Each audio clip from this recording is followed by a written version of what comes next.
हीरापुर गांव मुख्य नदी के किनारे बसा था। हरियाली, खेत और शांत वातावरण से भरा यह गांव बाहर से बहुत सुखी लगता था। लेकिन इसी गांव में दो युवा रहते थे, रघु और माधव, जिनकी सोच और जीवन शैली एक दूसरे से बिल्कुल अलग थी। रघु गांव के सबसे धनी किसान रामलाल का इकलौता बेटा था। उसके पास खूब जमीन थी, पक्का मकान था और खेती का पूरा काम संभालने के लिए कई मजदूर थे। रघु को बचपन से किसी चीज की कमी नहीं रही। उसका दिन देर से शुरू होता था। सुबह लगभग 9 बजे उठकर वह खेतों में बस एक चक्कर लगाता, मजदूरों को इधर उधर के निर्देश देता और फिर चौपाल पर बैठकर दोस्तों के साथ गप्पे मारता या घर लौटकर आराम करता। उसका मानना था कि जब जिंदगी बिना मेहनत के आराम से चल रही है तो संघर्ष करने की क्या जरूरत है। धीरे धीरे उसने आराम को ही जीवन का लक्ष्य बना लिया। बाहर से वह हंसमुख और बेफिक्र दिखता था, लेकिन अंदर ही अंदर उसकी समझ, कौशल और आत्मनिर्भरता सुस्त पड़ती जा रही थी। दूसरी ओर माधव एक साधारण किसान परिवार से था। उसके पिता का देहांत कम उम्र में हो गया था और परिवार के पास थोड़ी सी जमीन ही थी।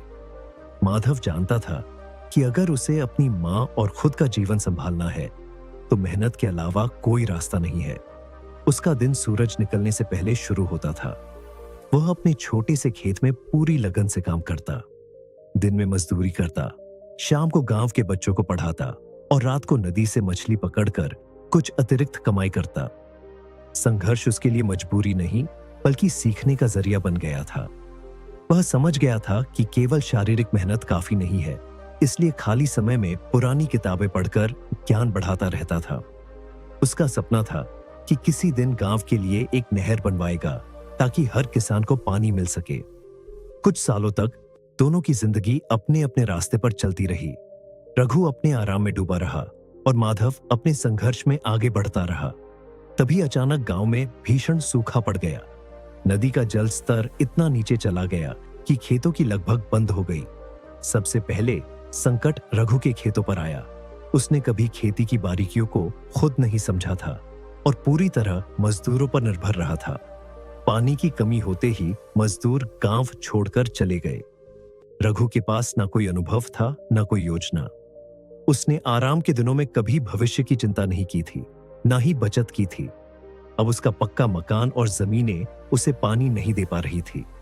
धीरे धीरे उसकी जमा पूंजी खत्म होने लगी और उसे लोगों से उधार लेना पड़ा।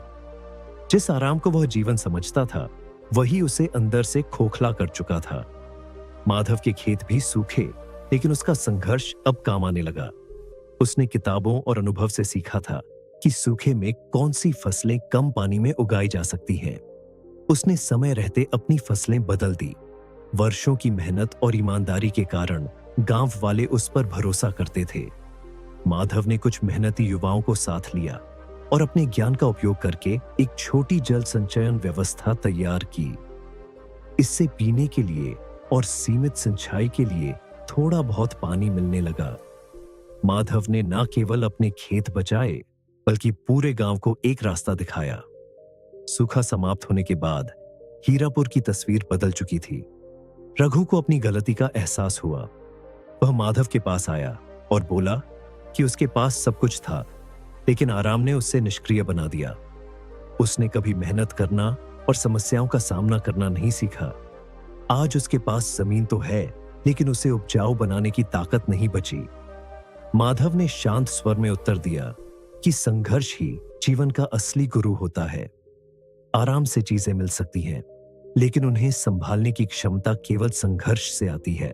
जिसने धूप में चलना सीख लिया, वही छांव का असली मूल्य समझ पाता है। बाद में माधव ने गांव की अगुवाई की और सरकारी योजनाओं की मदद से एक बड़ी नहर बनवाई, जो उसका वर्षों पुराना सपना था। रघु ने भी अपनी बची हुई जमीन पर माधव के साथ मिलकर मेहनत करना शुरू किया।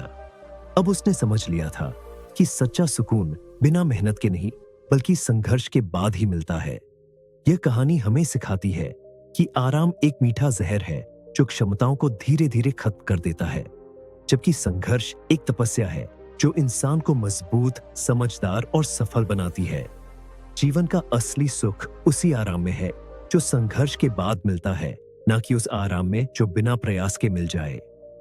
ऐसी ही प्रेरणादायक कहानियां हर दिन सुनने के लिए वीडियो को लाइक, चैनल को सब्सक्राइब और बेल आइकन दबाना ना भूलें